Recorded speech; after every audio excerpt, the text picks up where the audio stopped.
Dovevano essere presentati ieri sera i nomi dei 5 assessori della nuova giunta comunale di Favara.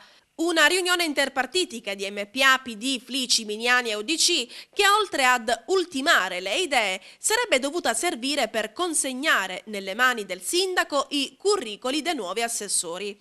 Cosa che da indiscrezioni non sembrerebbe essere avvenuta. Ancora qualcosa nella nuova maggioranza impedisce la nascita del nuovo esecutivo e dire che già da qualche partito, come UDC, i consiglieri vicini alle posizioni dell'onorevole Michele Cimino e FLI, qualche nome era trapelato sui nuovi assessori. Persone facenti parte dei rispettivi partiti che però non erano uomini e donne seduti tra gli scranni di Aula Falcone e Borsellino.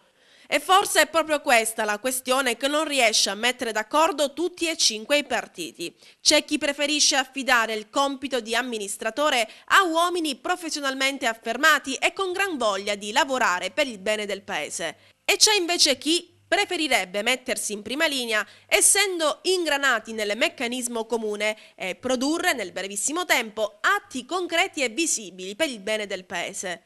Ma sarà veramente questa la motivazione? Noi non vogliamo credere che sia solo una sterile perdita di tempo a discapito dei molteplici problemi che insistono in città, ma che ci sia una effettiva riflessione e che nel giro di pochissimo tempo possa finalmente dare una risposta concreta a questa martoriata città.